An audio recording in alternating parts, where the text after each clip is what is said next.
warahmatullahi wabarakatuh. Kami dari kelompok 6 yang beranggotakan saya sendiri, Mailin, dan beberapa teman saya yang lainnya, yaitu Erini Agustin, Jonathan Elnando Jaya Paulana, Masyitoh, dan Romi Andika Putra. Nah, pada kesempatan kali ini, kami akan mempresentasikan laporan hasil praktikum kami mengenai pengolahan limbah industri. Nah, sebelum kita melakukan pengolahan limbah, sebaiknya kita mengetahui terlebih dahulu apa itu air limbah.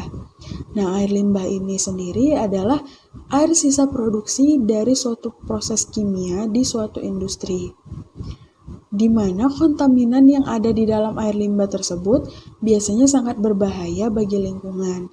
Maka dari itu, saat ini terus dikembangkan metode proses daur ulang air limbah agar dapat digunakan kembali.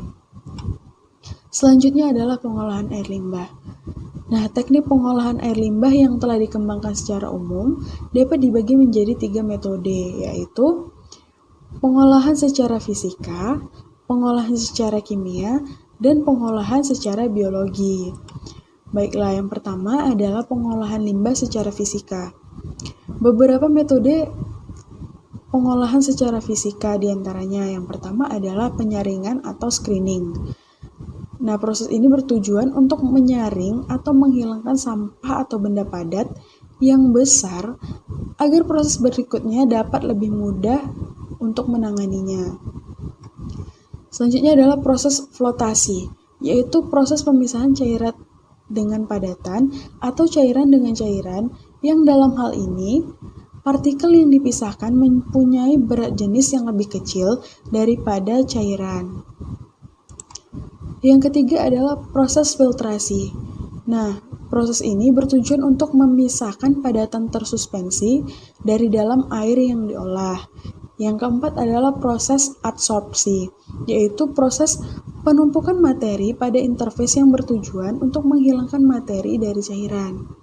Dan yang terakhir adalah teknologi membran atau reverse osmosis, yaitu suatu sistem pengolahan air dari yang mempunyai konsentrasi tinggi melalui membran semi-permeable menjadi air yang mempunyai konsentrasi rendah dikarenakan adanya tekanan osmosis. Selanjutnya adalah pengolahan air limbah secara kimia. Nah, pengolahan air limbah secara kimia ini biasanya dilakukan untuk menghilangkan partikel-partikel yang tidak mudah mengendap atau koloid, logam-logam berat, senyawa fosfor, dan zat organik beracun, dengan membubuhkan bahan kimia tertentu yang diperlukan. Nah, penyisihan bahan-bahan tersebut pada prinsipnya berlangsung melalui perubahan sifat bahan-bahan tersebut, yaitu dari tidak dapat diendapkan menjadi mudah diendapkan atau flokulasi koagulasi, baik dengan atau tanpa reaksi oksidasi. Dan yang terakhir adalah pengolahan limbah secara biologi. Nah, pada pengolahan limbah secara biologi ini terdapat 2 reaktor pengolahan secara biologi, yaitu yang pertama adalah reaktor pertumbuhan tersuspensi dan reaktor pertumbuhan lekat. Baiklah, jadi di sini saya akan menjelaskan apa itu BOD atau Biochemical Oxygen Demand. Nah, jadi Biochemical Oxygen Demand adalah suatu karakteristik yang menunjukkan jumlah oksigen terlarut yang diperlukan oleh mikroorganisme atau biasanya bakteri untuk mengurai atau mendekomposisi bahan organik dalam kondisi aerob. Nah, jadi apa saja faktor-faktor yang mempengaruhi BOD? Nah, adapun faktor-faktor yang mempengaruhi BOD adalah jumlah senyawa organik yang terurai, tersedianya mikroorganisme aerob, dan tersedianya sejumlah oksigen yang dibutuhkan dalam proses penguraian tersebut.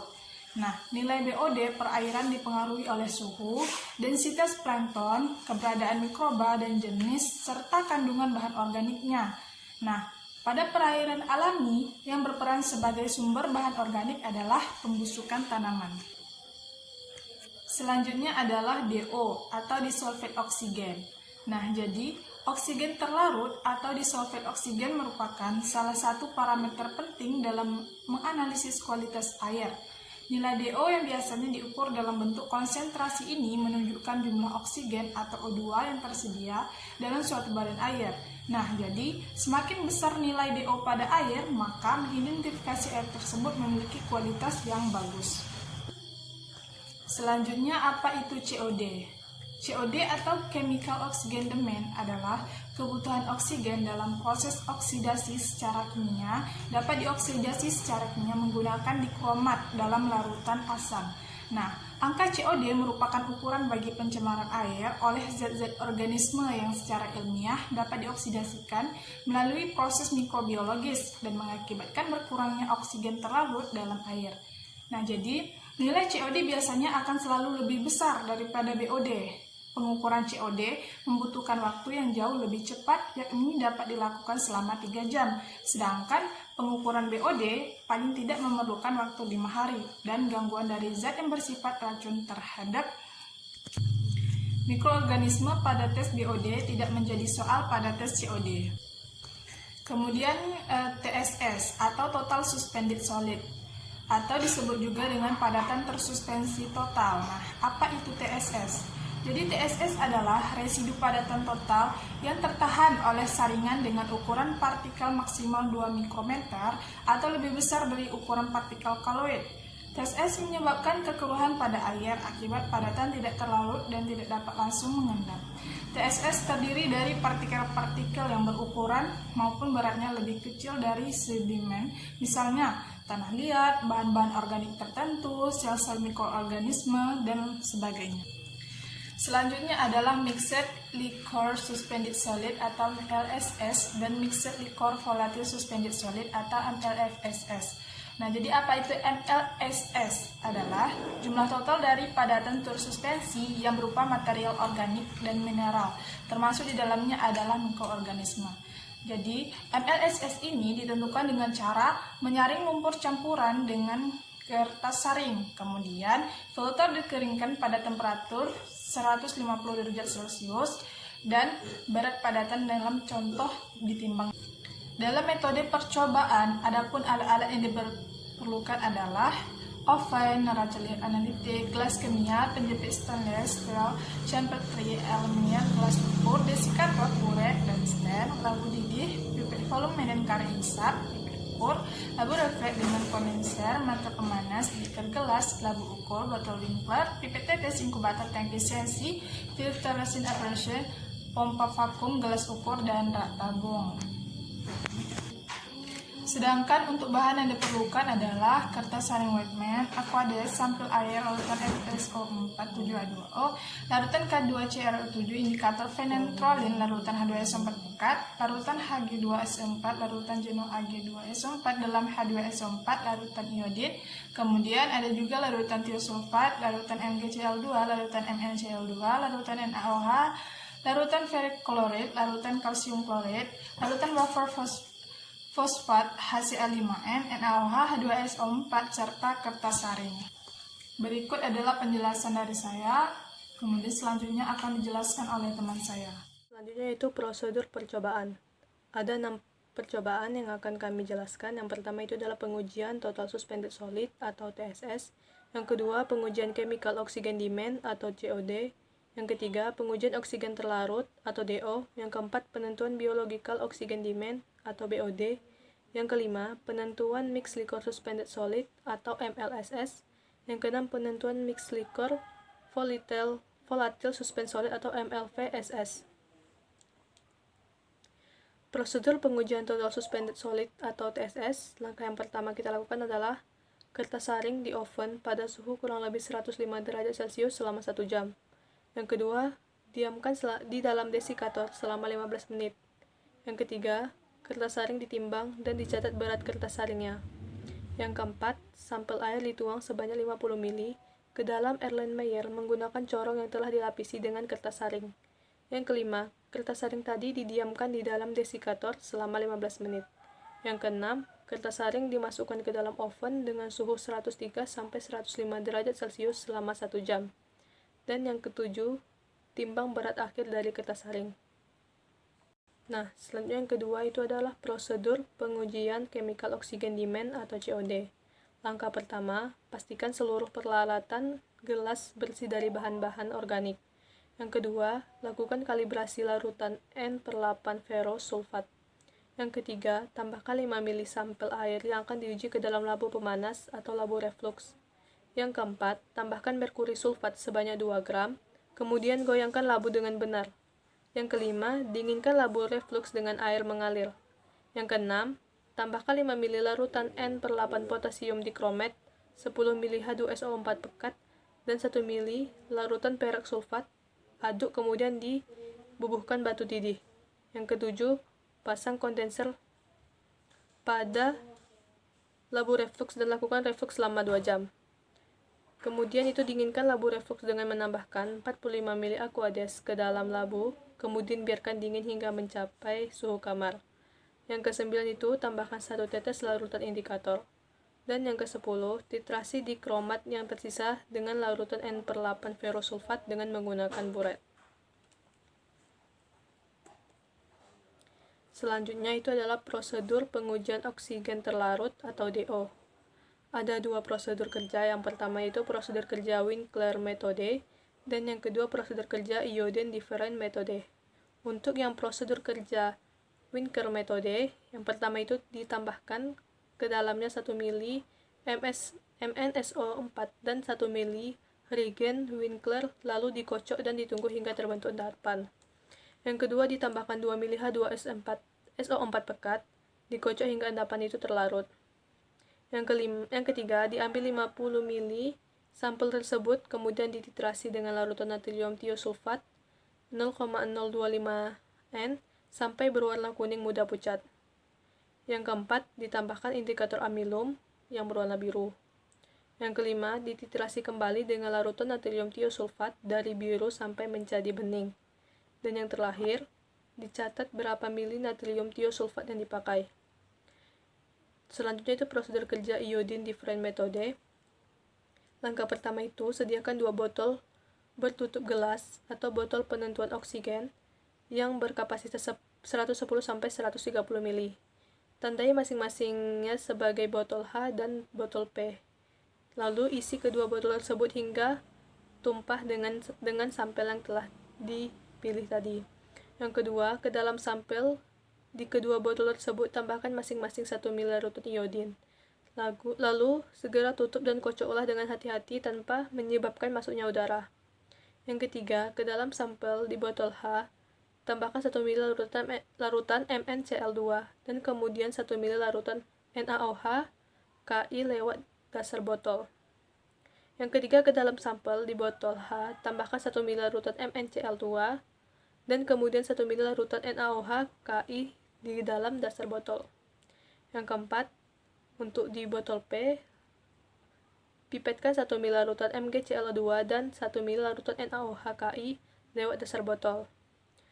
Selanjutnya itu tutuplah kembali kedua botol tersebut, dikocok dengan hati-hati dan biarkan beberapa menit hingga terbentuk endapan yang sempurna.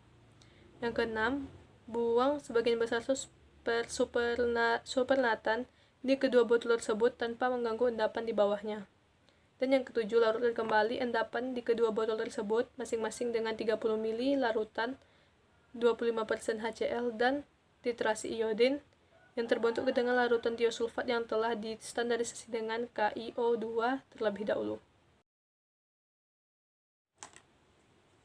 Selanjutnya itu ada prosedur penentuan biological oxygen demand atau BOD. Langkah pertama, untuk keperluan pengenceran sampel, tambahkan masing-masing larutan stok dengan ferric klorid, kalsium klorid, magnesium sulfat, buffer, fosfat sebanyak 1 ml ke dalam aqueous 1 liter untuk membuat difluen. Yang kedua, cairan pengencer dijenuhkan dengan oksigen melalui aerasi sebelum digunakan. Langkah ketiga, atur pH sampel antara 6,5 sampai 8,5 dengan menambahkan 1 NaOH dan 1 NH2SO4. Yang keempat, encerkan beberapa mili sesuai prosedurnya, beberapa mili sampel dengan beberapa mili cairan pengencer atau diluen jenuh, kemudian O2 sedemikian rupa dengan pada akhir inkubasi hari kelima. tingkat kejenuhan paling tinggi itu 30%. Jika sampel diduga tidak memiliki mikroorganisme pengurang yang cukup, maka cairan pengencer sebelum dilengkapkan volumenya dengan cairan inokulum yang baik sebanyak 5 ml per liter. Pengenceran sampel mungkin dapat diperkirakan dari angka COD, di mana angka BOD 5 umumnya sekitar COD per 1,40 untuk limbah cair industri yang mudah terurai secara biologis. Yang kelima, jaga agar pada setiap homogenisasi tidak mengubah kandungan O2 di dalam cairan yang diperiksa akibat masuknya udara ke dalam atau karena penguapan. Yang keenam, hasil pengenceran sampel kemudian dituangkan ke dalam 2 buah botol Winkler atau BOD hingga penuh, biarkan sedikit tumpah. Biarkan beberapa menit sebelum ditutup rapat agar tidak terdapat gelembung udara saat ditutup. Kemudian, sertakan pula 2 buah botol BOD yang diisi dengan cairan pengencer untuk dibagi sebagai blanko. Yang kedelapan, masukkan botol BOD yang berisi sampel dan cairan pengencer ke dalam inkubator 20 derajat Celcius kurang lebih 0,5 derajat Celcius. Dan inkubasi selama 5 hari. Itu pada inkubator 20 derajat Celcius lebihnya 0,5 derajat Celcius. Dan yang kesembilan itu tentukan kadar oksigen terlarut pada Winkler atau dengan cara lain sesuai pengenceran sampel dan cairan pengencer di dalam botol BOD sebelum dan sesudah inkubasi. Penentuan oksigen sebelum inkubasi hendaknya dilakukan segera, tidak boleh lebih dari 15 menit setelah preparasinya. Nah, selanjutnya itu prosedur penentuan mixed liquor suspended solid atau MLSS. Langkah pertama, kertas saring dipanaskan di dalam oven suhu 105 derajat Celcius selama 1 jam. Selanjutnya didinginkan di dalam desikator selama 15 menit dan ditimbang. Pemanasnya dihentikan jika berat kertas saring sudah konstan. Selanjutnya itu sebanyak 100 ml contoh yang telah diaduk merata dipindahkan ke dalam penyaring sistem vakum yang telah diberi kertas saring dan telah diketahui beratnya. Langkah yang keempat, kertas saring yang berisi padatan hasil penyaringan contoh itu dipisahkan. Yang kelima, secara hati-hati dan dikeringkan pada suhu 105 derajat Celcius selama 1 jam. Langkah yang terakhir, dinginkan dalam desikator selama 15 menit dan ditimbang. Pemanasan ini dihentikan jika berat kertas saring itu sudah konstan.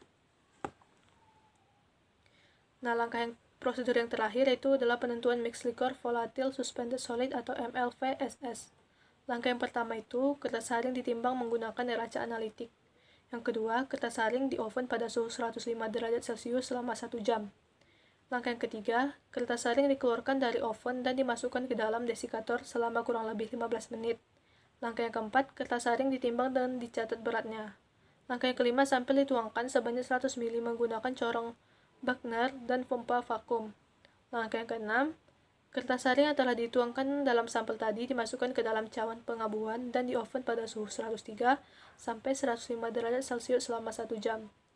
Kemudian cawan pengabuan tadi dikeluarkan dari oven dan dimasukkan ke dalam desikator selama kurang lebih 15 menit. Dan yang terakhir itu, kertas saring yang berada di dalam cawan pengabuan ditimbang dan dicatat beratnya. Baiklah, penjelasan selanjutnya akan dijelaskan oleh rekan saya. Baiklah, selanjutnya saya akan menjelaskan mengenai hasil dan pembahasan. Yang pertama itu ada hasil dan pembahasan dari penentuan TSS sampel limbah. Di sini didapatkan berat kertas saring atau A sebesar 937,4 mg. Yang kedua itu didapatkan berat kertas saring plus sampel kering atau B sebesar 939 mg. Volume sampel adalah atau VS sebesar 50 liter.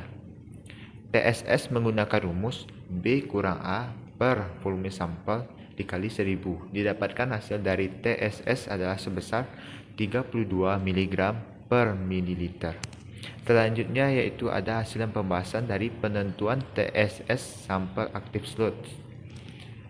Ini didapatkan berat kertas saring atau A sebesar 4671,2 mg. Yang kedua itu didapatkan berat kertas saring plus sampel kering atau B sebesar 4802,2 mg. Volume sampel yang didapatkan adalah sebesar 50 ml. TSS ini menggunakan rumus B kurang A per volume sampel dikali 1000. Didapatkan hasilnya yaitu TSS dari penentuan sampel aktif slot sebesar 2620 mg per mililiter.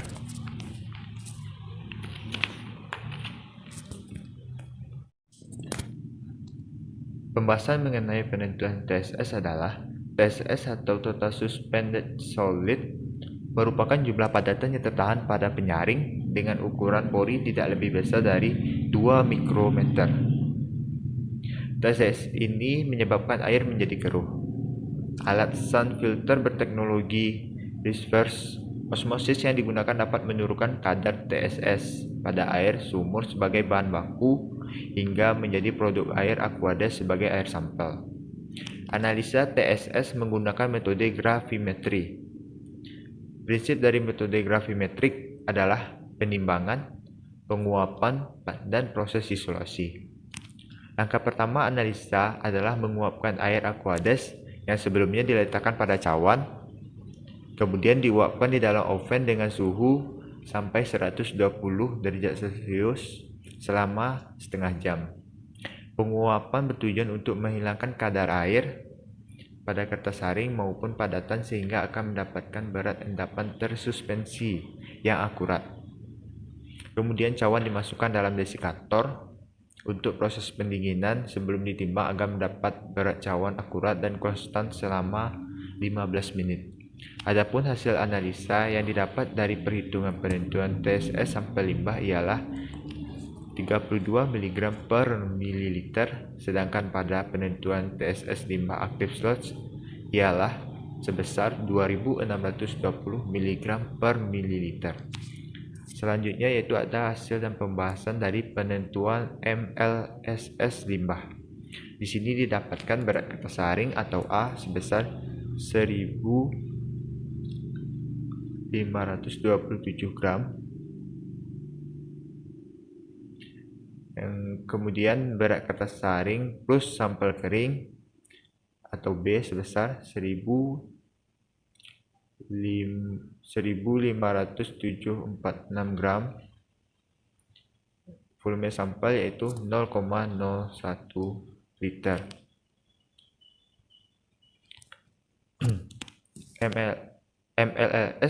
MLSS menggunakan rumus B kurang A per volume sampel dikali 1000. Yaitu didapatkan hasilnya sebesar 47.600 gram per liter. Selanjutnya ada hasil dan pembahasan dari penentuan MLSS active slots, yakni didapatkan beras kertas saring plus cawan atau A sebesar 6,2520 gram. Selanjutnya yaitu berat kertas saring plus sampel kering plus cawan atau B sebesar 6,5125 gram. Volume sampel yaitu 0,01 liter. MLSS ini menggunakan rumus B kurang A per volume sampel dikali 1000. Didapatkan hasilnya sebesar 260.500 gram per liter. Selanjutnya ada hasil dan pembahasan dari penentuan MLPSS active slots. Di sini didapatkan berat cawan porselen plus kertas saring plus sampel atau A sebesar 29,2255 gram. Terus berat cawan porselen plus kertas saring plus sampel kering atau B sebesar 22,2088 gram. Volume sampel ialah sebesar 100 ml. MLVSS ini menggunakan rumus A dikurang B per volume sampel dikali 10 pangkat 6. Didapatkan hasil dari MLPSS ini sebesar 70.167 gram per liter.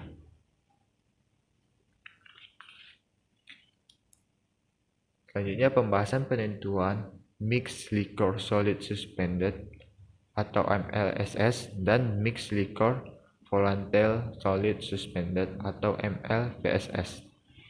Uji MLSS merupakan uji untuk mengetahui konsentrasi padatan berupa kepadatan organik dan mikroorganisme yang terkandung di dalam reaktor, dan nilai ml PSS adalah pendekatan untuk jumlah populasi bakteri.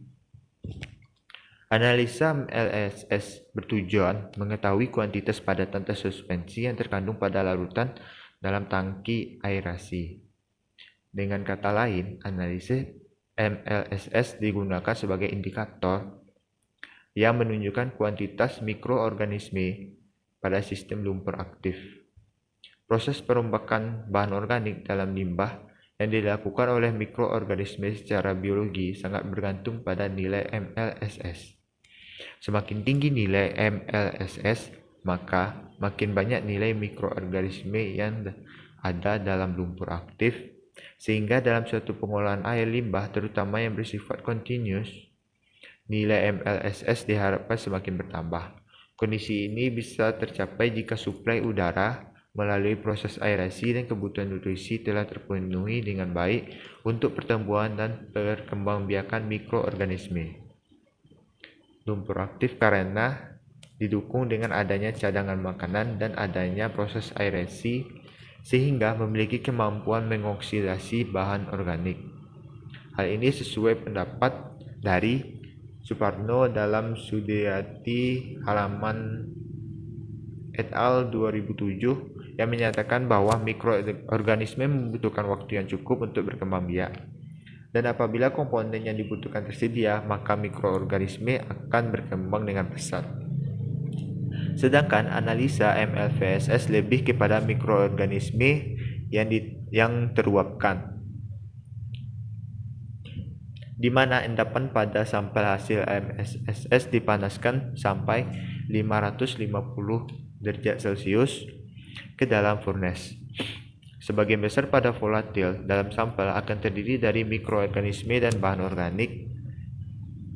Akibatnya, konsentrasi padatan volatil kira-kira dengan jumlah mikroorganisme dalam air dan dapat digunakan untuk menentukan apakah ada cukup mikroorganisme yang hadir untuk mencerna lumpur dalam bioreaktor.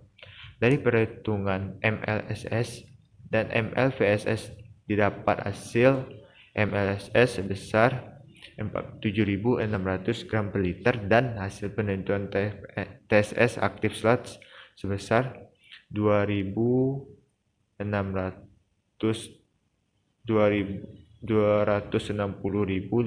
gram per liter, sedangkan hasil dari penentuan MLVSS active sludge ialah sebesar 70.167 gram per liter. Udah penentuan DO sampel aktif selat dan Aquades. Komponennya itu ada sampel aktif selat dan Aquades. Yang pertama itu ada volume tiosulfat 1, ada volume tiosulfat 2 dan hasil DO. Ini bisa kita lihat di sini. Itu sampel aktif selat yang volume tiosulfat 1 itu dapat kita lihat tuh 0,9 ml, sedangkan punya Aquades 0,7 ml. Volume tiosulfat 2 yaitu 2,1 ml, punya Aquades 2,85 ml. Hasil DO 12 mg per liter, yang punya Aquadesnya 14,2 mg per liter. Rumus yang dipakai itu ada DO sama dengan volume tiosulfat kali N tiosulfat kali 1000 kali Be oksigen per volume sampel. Di analisis DO itu dilakukan dengan menggunakan metode elektrokimia, yakni langsung menentukan oksigen terlarut dengan menggunakan alat DO meter yang lebih efektif dibandingkan analisis DO Winkler. Prinsip kerjanya adalah menggunakan probe oksigen yang terdiri dari katoda dan noda yang direndam dalam larutan elektrolit.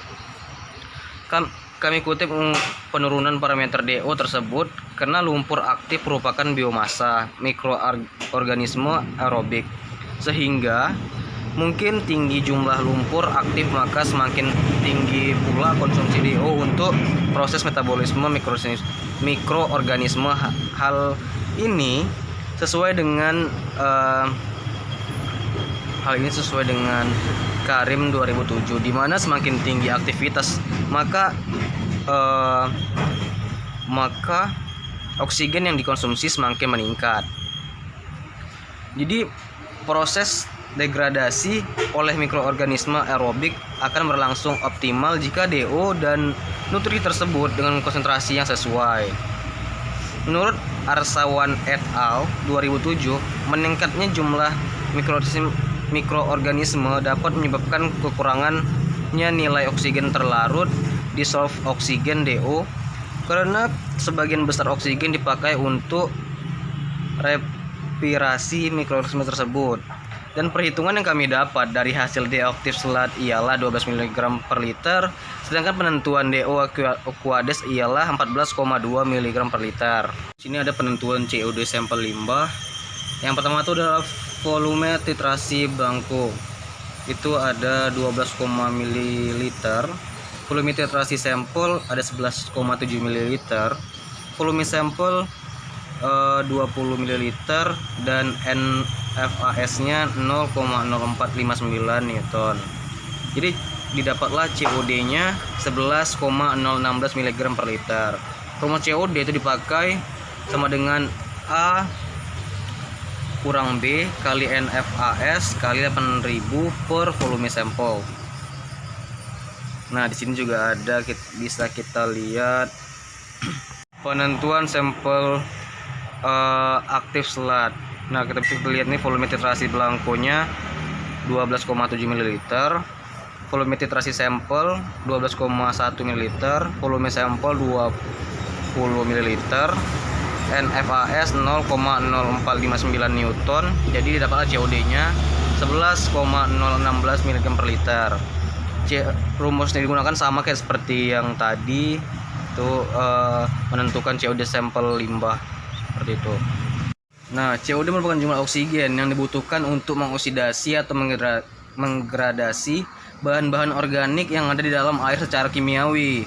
Hal ini dikarenakan bahan organik diurai secara kimia menggunakan oksidator kuat dalam kondisi asam dan panas dengan katalisator perak sulfat. Penentuan nilai COD di atas dilakukan dengan metode reflux. Pada metode ini, penggunaan nilai COD menggunakan pengoksidasi yaitu K2CR2O7 dalam keadaan asam yang mendidih optimum. Asam yang digunakan adalah asam kuat yaitu H2SO4 dan larutan Ag2SO4 yang berfungsi sebagai katalisator. Didapatlah hasil COD sampel limbah 11,016 mg per liter, dan begitu juga dengan penentuan COD aktif selat. Seperti itu. Jadi sama hasilnya. Lalu di sini ada penentuan BOD sampel limbah dan aktif selat. Penentuan BOD sampel limbah itu didapat minus 55,4 mg per liter. Penentuan BOD sampel aktif selat didapat minus 37,8 mg per liter. Rumus digunakan bisa kita lihat di atas, itu ada BOD sama dengan X0 kurang X5 kurang B0 kurang B5 dikali I dikurang P per P. Jadi seperti itu rumusnya, bisa terlihat di atas. Untuk menyatakan jumlah oksigen terlarut, tetapi dapat juga diartikan sebagai gambaran jumlah bahan organik mudah urai atau biodegradable organik yang ada di perairan. Nah, prinsip pengukuran BOD yaitu jumlah sampel uji ditambahkan ke dalam larutan pengecer jauh oksigen yang telah ditambah larutan nutrisi. Kemudian diinkubasi dalam ruangan gelap dalam suhu 20 derajat Celcius kurang lebih 30 Celcius selama 5 hari.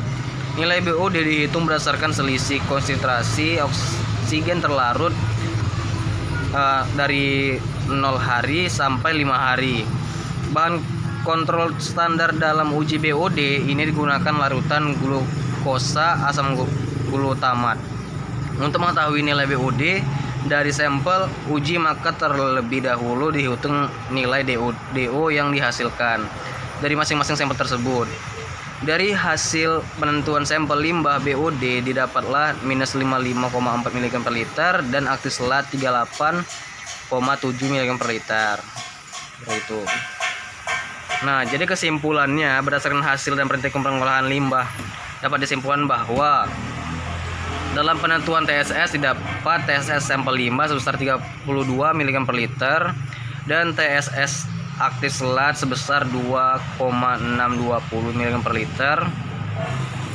Dalam penentuan MLSS didapatlah MLSS limbah sebesar 47.600 gram per liter dan MLSS sampel aktif selat sebesar 260.500 gram per liter. Dalam penentuan MLVSS didapatlah MLVSS aktif selat sebesar 70.167 gram per liter. Dalam penentuan DO didapat DO sampel aktif selat sebesar 12 mg per liter dan DO aquadis sebesar 14,2 mg per liter. Nah, untuk COD dan BOD bisa dilihat sendiri di atas. Nih, COD itu 11,016. Jadi sampel limbahnya sama dengan sampel aktif selatnya. Kalau BOD itu sendiri itu sampel limbah sebesar minus 55,4 mg per liter. Kalau aktif selatnya 37,8 mg per liter. Mungkin terima kasih